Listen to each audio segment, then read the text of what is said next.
पतये हर हर महादेव।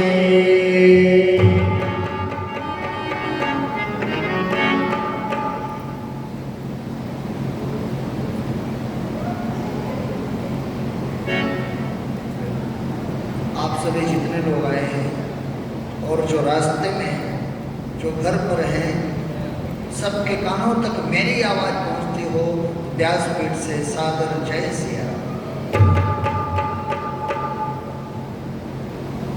और हमारे परमादरणीय पंडित जी पधारे, आपको प्रणाम।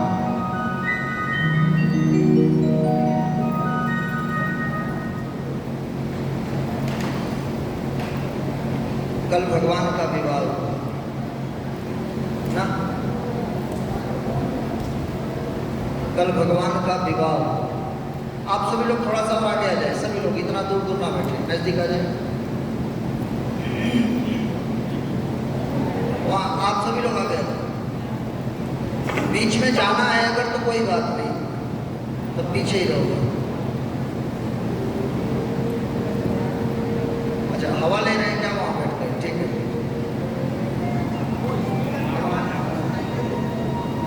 चलिए।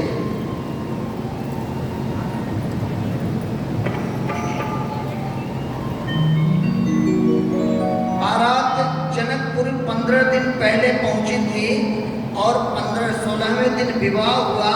फिर 15 दिन तक बारात और वहां रुकी। कितना दिन रुकी बारात पूरी? 1 महीने। कहाँ? जनकपुर में। जनक महाराज इतनी सेवा किए, इतनी सेवा किए कि जितने भी बाराती गए थे रोज अलग अलग डिश बन करके मिलता था। आज मटर पनीर है तो कल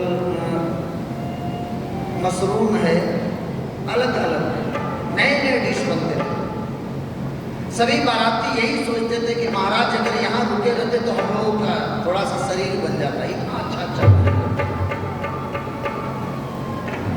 जैसे ही दशरथ जी महाराज तैयार होते, जनक महाराज जी आकर के कहते, प्रभु आज नहीं कल जाइएगा। अब बताइए ऐसे में कौन है जो नहीं? 1 महीने का दिन बीता। दशरथ जी महाराज कहे कि आप जानते हैं राज्य सोनी है, हम सभी यहाँ आए हैं, हमारे जो मंत्री हैं सब हमारे साथ आए हैं, यहाँ रुकना अच्छा नहीं है, इसलिए अब हमको यहाँ से जाने की अनुमति दी जाए।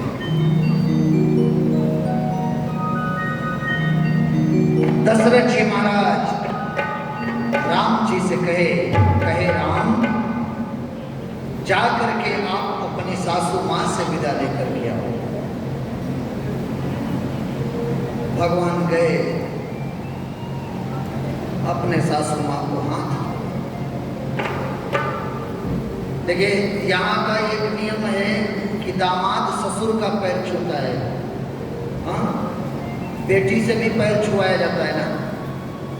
बेटी ससुराल से अगर मान लीजिए आई, दामाद और बेटी एक साथ आई अगर यहाँ पर घूमने, तो वो ससुर और सास को का पैर छूते हैं ना, ये नियम गलत है। हमारे तरफ आप ये नहीं पाओगे। हम उसका पांव पखार चुके हैं। जिसको हमने अपनी बेटी दिया है उसका हमने पांव पखार चुका है, इसलिए उनसे हम पैर नहीं छुआते, बल्कि उनके ही पैर पड़ते हैं। हाँ, वो दूर से प्रणाम कर सकते हैं।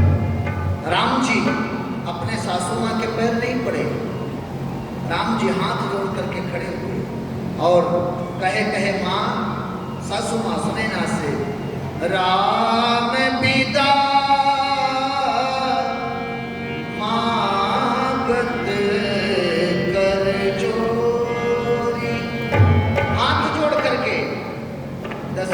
राम जी अपने सासू माँ से विदा मांगते हैं। सुनैना मैया कहीं पुत्र भेजने की तो इच्छा नहीं है, लेकिन आपका भी जाना उचित है। चारों भाई एक साथ माँ को प्रणाम किए और आगे बढ़े। माताएं सब मिल करके अपने चारों पुत्रियों को सजाती हैं, दुल्हन के रूप में सजाई और सजा करके नारी धर्म का उपदेश दी। नारी धर्म का उपदेश क्या दी कि आज के बाद ना तो मैं आपकी माँ और ना महाराज आपके पिता, आज से आपके माता और पिता कहाँ हैं? अयोध्या में। आप सभी को एक बात बताएं,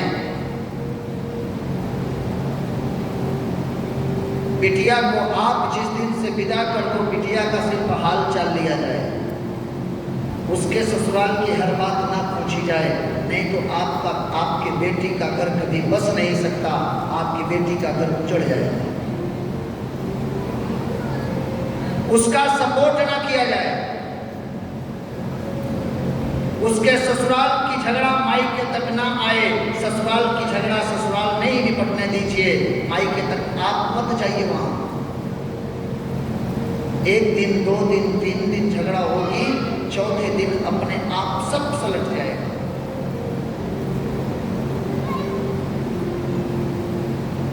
जो माए अपने बेटी का पक्ष ले करके ससुराल में, बेटी के ससुराल में फोन करके कहती हैं कि मेरी बेटी को आपने कैसे ये कह दिया, वो बना नहीं रही है घर। ये मत सोचिएगा कि वो घर बन रहा है, वो घर बिगड़ रहा है। वो बेटी आपकी कभी सुधरने वाली नहीं, क्योंकि बेटी को बाहर से सपोर्ट मिल रहा है, फिर वो सास और ससुर का कदर नहीं करेगी। इसलिए आप सभी से निवेदन है कि अगर बेटी का अपने घर बसाना है तो सिर्फ हाल चाल के लिए फोन किया जाए, बाकी ना पूछा जाए।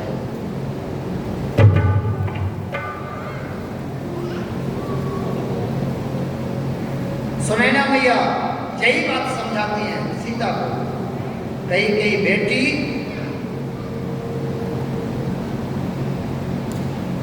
अधिकार मांगने की आवश्यकता नहीं है, अधिकार ससुराल में बहू को मांगना नहीं पड़ता, अपने आचरण से अधिकार मिल जाता है। आप अच्छा आचरण करोगी, 1 महीने 2 महीने बाद सासू माँ अपने से आपको अधिकार दे देगी, चाबी ताला दे देगी। क्यों? आपका अगर कर्म अच्छा है तो फिर सासू भी अच्छी है।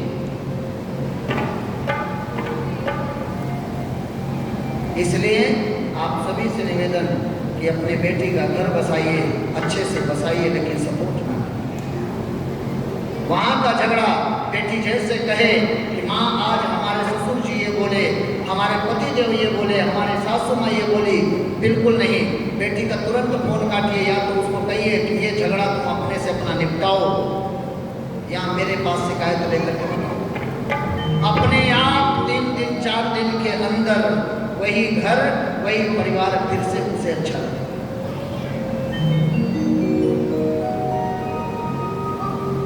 सुनैना मैया कह रही है, कह रही बेटी पहले से मालिक नहीं बनना, तुम अपने आचरण से मालिक बन सकती हो।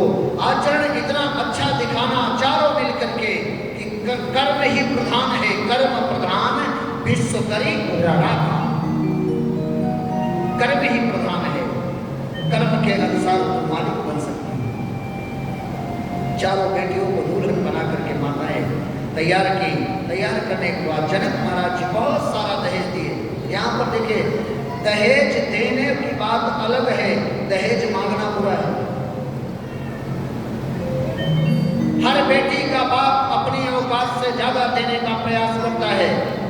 हर बेटी का बाप, चाहे गरीब हो चाहे अमीर हो, अपने औकात से ज्यादा अपने बेटी को देने का प्रयास करता है। इसलिए दहेज मांगा न जाए, जो मिल रहा है उसे ले लिया।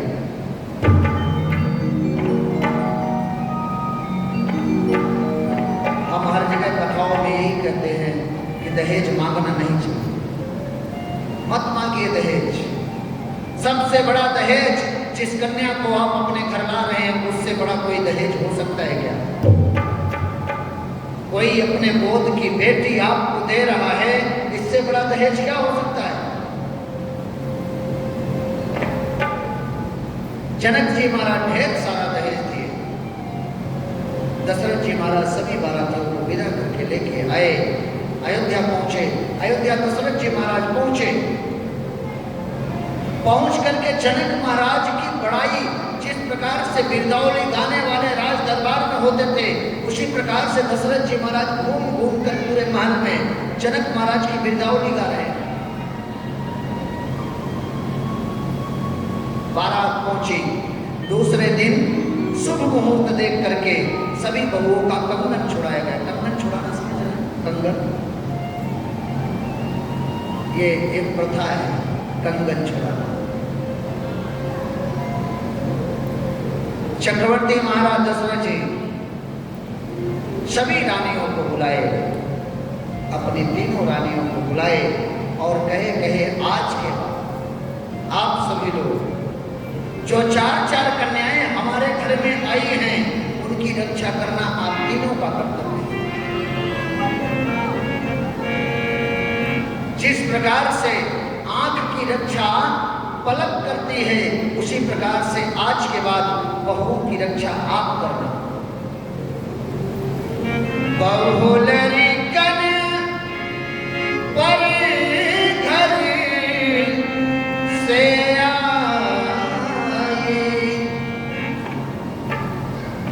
हमारे बच्चों की बहू दूसरे घर से आई है, पर घर से आई है, इसलिए आप तीनों राखो नयन पलक की नाई। आप देखो आंख में आपके तनिक भी कचरा कोई बाहर से आया, पलक अपने आप ढक जाती है, ढकती है नहीं? क्या बताने की जरूरत पड़ती है क्या कि आप अब गिरो, सटर अपने आप गिर जाता है। उसी प्रकार से दशरथ जी महाराज कहे आप सभी बहुओं की रक्षा उसी प्रकार से करना जिस प्रकार आंख की रक्षा करना। विश्वामित्र महाराज राम और लक्ष्मण को ले गए थे, आज सूर्य समेत वापस किए। 7 दिन तक रहे, 7 दिन अयोध्या में रहे। उसके बाद कहे महाराज अब हम चलना चाहते हैं। दशरथ जी महाराज पूरे परिवार के साथ, तीनों रानियां, चारों बच्चे, चारों बहुएं और खुद हाथ जोड़ करके खड़े हुए। कहे प्रभु जिस प्रकार से आप हमें कृतार्थ किए, इसी प्रकार से हमें समय समय पर आप दर्शन देते रहिएगा और मेरे न रहने के बाद भी मेरे बच्चों को आप समय समय पर आकर के मार्गदर्शन दीजिए। चक्रवर्ती महाराज दशरथ जी कहे नाथ सकल संपदा तुम्हारे, नाथ सकल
समेत सुत नारी,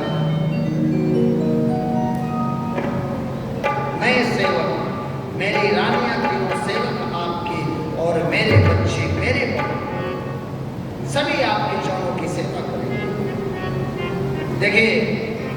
आदमी अपने धन का उत्तराधिकारी ढूंढ लेता है कि मेरे ना रहने के बाद मेरा बेटा मेरे दौलत का मालिक बनेगा, है ना। कभी आप लोगों ने ये सोचा कि मेरे ना रहने के बाद ये माला कौन मेरे घर में घुमाएगा? कभी सोचा क्या आप लोगों ने कि हम अगर रोज मंदिर जा रहे हैं तो मेरे ना रहने के बाद मंदिर कौन जाएगा? या उसको बार बार आप कहते हो कि मेरे ना रहने के बाद आप मंदिर जाना?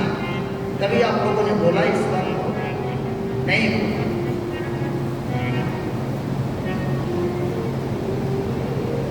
और मालिक बनाने के लिए 4 बच्चे हैं, 4 बच्चों के लिए अलग अलग आप हिस्सा लगा करके रख दिए कि हमारे 4 बच्चे हैं, चारों में झगड़ा न हो इसलिए अलग अलग हिस्सा लगाया। ऐसा नहीं करना चाहिए।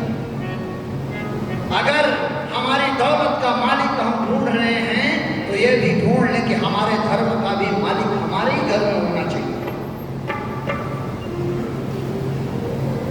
जो इस चीज को ढूंढता है उसके घर में सदैव भगवान की कृपा बनी रहती है।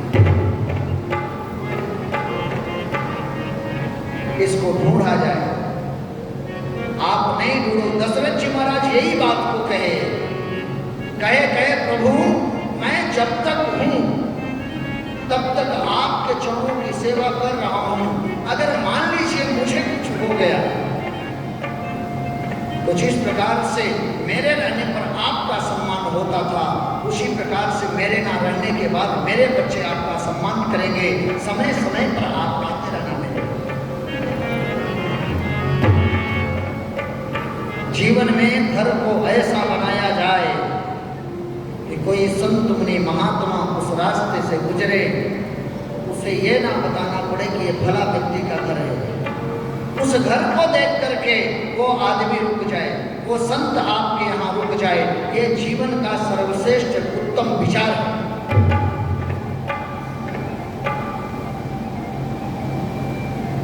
इस जिंदगी का कोई भरोसा है क्या? नहीं। क्या भरोसा है इस जिंदगी का,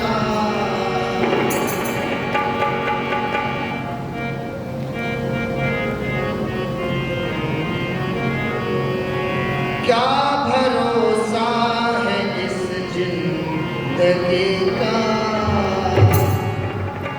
साथ देती नहीं ये किसी का, क्या भरोसा है इस जिंदगी का, क्या भरोसा है इस जिंदगी का, साथ देती नहीं किसी का, क्या भरोसा है इस जिंदगी का, भरोसा है इस जिंदगी का। जिंदगी का कोई भरोसा नहीं है। ये सांस पूरी शरीर पड़ी रहे, इसमें सिर्फ हवा की जरूरत है। हवा निकला फिर जल्दी जल्दी लोग कहेंगे इसे हटाओ। सांस रुक जाएगी चलते चलते, सांस रुक जाएगी चलते चलते, सपना बुझ जाएगी चलते चलते, सपना बुझ जाएगी चलते चलते। दीपक को जब बुझना होता है तो उसकी लौ बढ़ जाती है। फिर क्या होता है सबको पता चलता है, कम निकल जाएगा रोशनी का, कम निकल जाएगा रोशनी का, कम निकल जाएगा रोशनी का, साथ देती नहीं है किसी का, क्या भरोसा है इस जिंदगी का, क्या भरोसा है इस जिंदगी का, साथ देती नहीं है किसी का, क्या भरोसा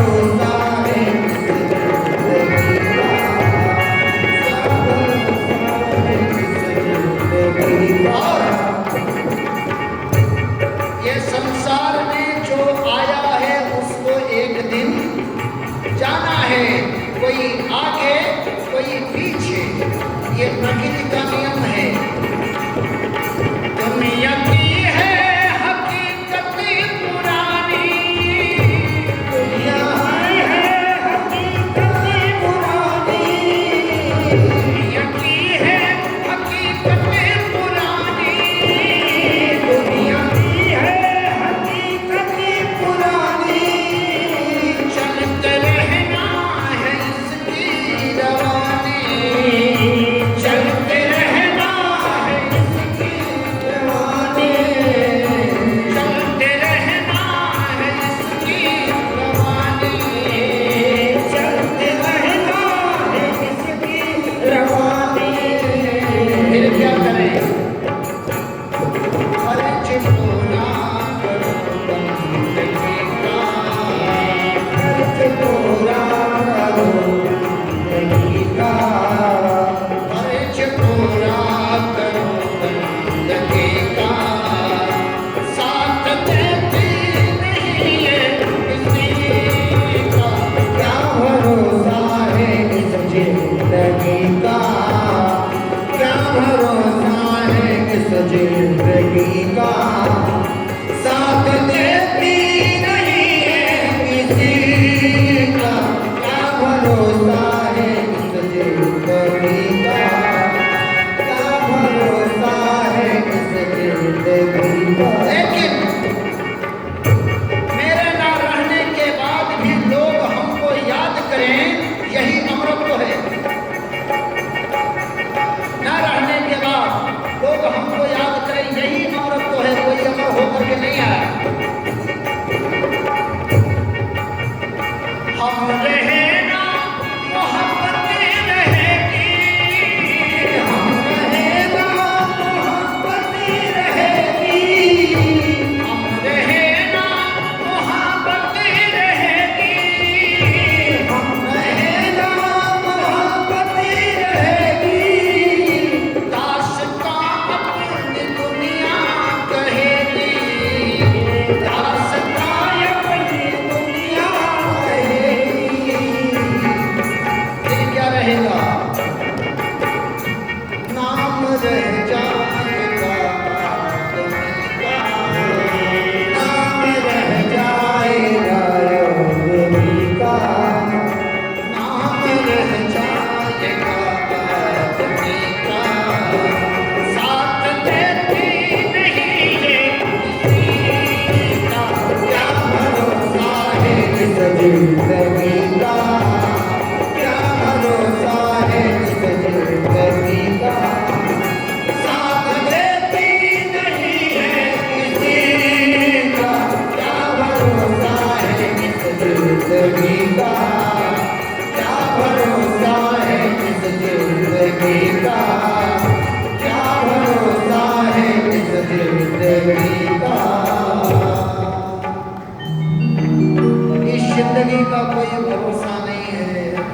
कथा सुनने आए हो, कथा सुन करके गए और फिर सीताराम।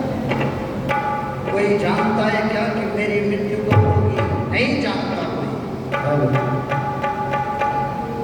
लेकिन जीवन में असली अमृत वही है, नाम रहेगा आपका। अच्छा कर्म करोगे, नाम लोग लेंगे कब तक? हजारों वर्षों तक।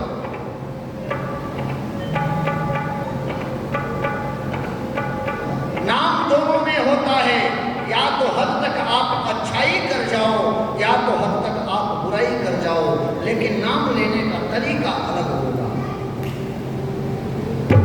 बुराई करोगे लोग गाली दे करके नाम लेंगे, अच्छाई करोगे लोग प्यार से नाम लेंगे। इसलिए जीवन में हमें सबसे प्रेम से रहना चाहिए। स्वामी विवेकानंद के शिष्य ने पूछा कि गुरुदेव, हम क्या